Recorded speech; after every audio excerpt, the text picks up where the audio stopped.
కుర్మా తినడానికి ఈద్దాకా వెయిట్ చేయడం ఏం అవసరం లేదండి. ఎప్పుడు అనిపిస్తే అప్పుడు చేసుకోవచ్చు. చాలా టేస్టీగా ఉంటది. దీనికోసం అయితే మనం కొన్ని డ్రై ఫ్రూట్స్ తీసేసుకున్నాం. అండ్ ఇది ఒక చెంచాడు యాలకుల పౌడర్. ఇవి 250 గ్రామ్స్ షుగర్ తీసుకున్నానండి. అండ్ ఇవొచ్చేసి సన్నటి సేమియాలండి. ఇవి షీర్ కుర్మా కోసమే స్పెషల్‌గా తీసుకుంటాం. ఇవైతే 20 గ్రామ్స్ తీసుకున్నాను. ఇది 1 లీటర్ చిక్కటి పాలు. ఇప్పుడు మనం అన్నిటికన్నా ఫస్ట్ ఒక కడాయి తీసుకుందామండి. దాంట్లో 2-3 టేబుల్ స్పూన్స్ ఘీ వేసేసుకొని ఏవైతే మన నట్స్ ఉన్నాయో అవన్నీ వేసి మంచిగా రోస్ట్ చేసుకుందామండి. ఫ్లేమ్ మీడియంలోనే పెట్టుకుందాం. లేకపోతే మన నట్స్ ఏవైతే ఉన్నాయో అది కాలిపోతాయి. సో దీన్ని ఒక హాఫ్ మినిట్ ఇలాగే ఫ్రై చేసుకుందాం. నట్స్ ఫ్రై చేయడం వల్ల దాంట్లో ఏదైతే హెల్తీ ఫ్యాట్స్ ఉంటాయో అవి రిలీజ్ అయ్యి మంచిగా ఒక మంచి ఫ్రేగ్రెన్స్ అండ్ టేస్ట్ వస్తుంది. ఇప్పుడు ఈ నట్స్ అన్నీ ఒక బౌల్లో తీసేసుకుందాం. చూడొచ్చు మన నట్స్ అయితే మంచిగా రోస్ట్ అయిపోయాయి. ఇప్పుడు ఏవైతే మన సేమియాలు ఉన్నాయో అవి కూడా వేసి సన్నటి మంట మీద మంచిగా ఫ్రై చేసుకోవాలి. ఇది లైట్ బ్రౌన్ వచ్చేంత వరకు సన్నటి మంట మీదే కలుపుకోవాలండి. లేకపోతే సేమియాలు ఫాస్ట్గా కాలిపోతాయి. సో ఇలాగే కలుపుతూ ఒక 2 మినిట్స్ లో ఫ్లేమ్ మీద ఫ్రై చేస్తే సేమియాలు ఏదైతే ఉన్నాయో చూడొచ్చు గోల్డెన్ బ్రౌన్ కలర్లో మారుతాయి. ఇవి కూడా సైడ్ పెట్టేసి ఇంకొక ప్యాన్లో పాలు ఉన్నాయో అవి వేసేద్దామండి. అవి వేసేసి దాంతోపాటు ఇవి 2-3 ఎండు ఖర్జూరం అండి. దీనివల్ల టేస్ట్ చాలా మంచిగా టేస్ట్గా వస్తుంది. ఇవి కూడా వేసేసి పాలను మరిగించుద్దాం. ఇటు సైడ్ నేను ఒక 2 చెంచాడు పాలు తీసుకొని దాంట్లో మనం ఫ్రై చేసి పెట్టుకున్నాం కదా నట్స్ అవి కొన్ని వేసుకొని దీనికి మంచిగా ఒక పేస్ట్ చేసుకున్నామండి.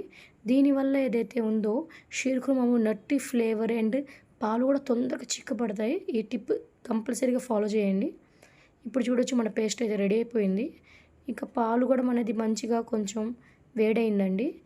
దీన్ని 2 నిమిషాల పాటు ఇలా కలుపుకుందాం.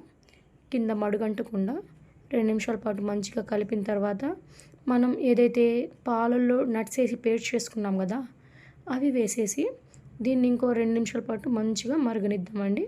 ఇది మరిగేటప్పుడు పాలను మంచిగా కలుపుతూనే ఉన్నామండి. లేకపోతే మడుగంటే ఛాన్సెస్ ఉన్నాయి.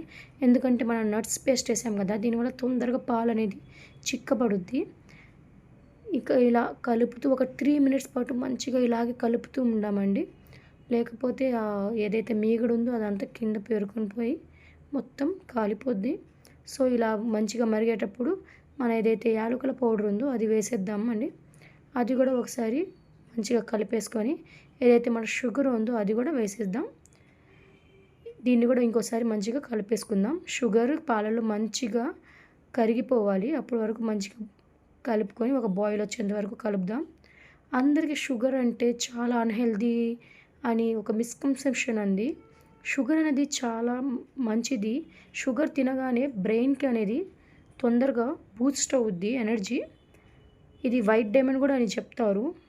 కాకపోతే బేకరీ ఐటమ్స్లో అవాయిడ్ చేసి షుగర్ తిన్న హోమ్మేడ్ స్వీట్స్ చేసుకొని అది కూడా క్వాంటిటీ మ్యాటర్స్ అండి. వెయిట్ లాస్లో కూడా తినొచ్చు. కాకపోతే ఎక్కువ కాకుండా ఒక 2 స్పూన్స్ తిని క్వాంటిటీ లిమిట్ చేసుకుంటే చాలా హెల్తీయే.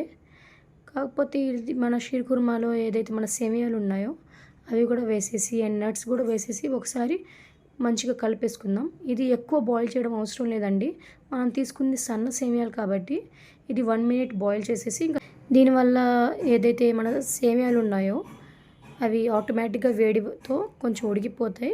ఇది చల్లారిన తర్వాత ఇంకొంచెం కన్సిస్టెన్సీ థిక్ అవుద్ది కాబట్టి మనం ఆఫ్ చేసేయాలి. ఏదైతే మన షీర్ కుర్మా అయితే రెడీ అయిపోయిందండి. ఇలాంటి ఇంకొన్ని రెసిపీస్ కోసం నా వీడియోని లైక్ చేయండి, షేర్ చేయండి, సబ్స్క్రైబ్ చేయండి అండ్ బెల్ ఐకాన్ కంపల్సరీగా ప్రెస్ చేయండి ఫ్రెండ్స్. మళ్ళీ కలుద్దాం ఇంకో వీడియోలో ఇంకో రెసిపీతో. అప్పటి వరకు బాయ్ ఫ్రెండ్స్, టేక్ కేర్.